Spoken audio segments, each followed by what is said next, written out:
Assalamualaikum warahmatullahi wabarakatuh. Perkenalkan, nama saya Syafa Agita. Di sini saya akan menjelaskan sedikit materi, yaitu pengertian, fungsi dan manfaat neraca saldo yang dibuat oleh kakak kelas saya, yaitu kakak Zulfa Frida dari 12 OTKP 2.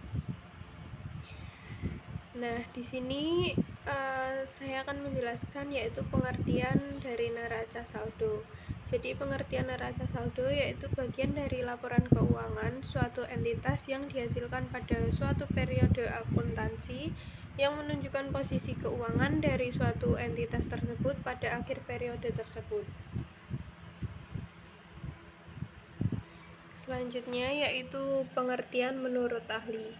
Jadi di sini pengertian menurut ahli yaitu menurut Kasmir, neraca adalah laporan yang menunjukkan posisi keuangan perusahaan pada tanggal tertentu. Yang selanjutnya yaitu menurut Sumarso. Jadi menurut Sumarso, neraca saldo adalah daftar saldo akun-akun yang ada dalam buku besar perusahaan pada suatu saat tertentu.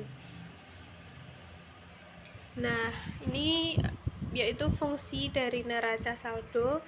Yang pertama ada fungsi persiapan, yaitu neraca saldo berfungsi untuk mempersiapkan pembuatan laporan akhir keuangan pada suatu perusahaan, baik perusahaan barang atau jasa.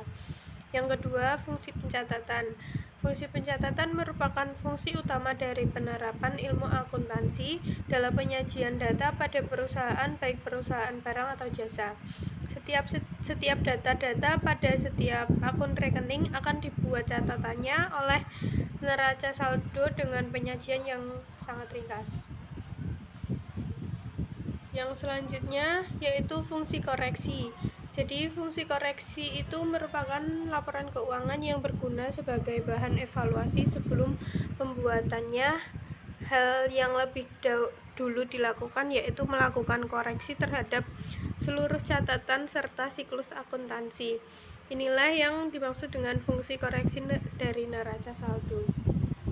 Yang terakhir yaitu fungsi monitoring. Jadi fungsi monitoring itu catatan neraca saldo yang berisi tentang ringkasan data pada setiap akun. Selain berfungsi sebagai informasi, juga dapat berfungsi sebagai monitoring keuangan dalam perusahaan, baik perusahaan barang atau jasa. Yang selanjutnya yaitu manfaat dari neraca saldo. Jadi manfaatnya ada 3, yaitu sebagai dasar laporan keuangan perusahaan, yang kedua sebagai proses pengecekan keuangan perusahaan, dan yang ketiga sebagai dasar untuk laporan keuangan atau perusahaan. Sekian dari saya. Wassalamualaikum warahmatullahi wabarakatuh.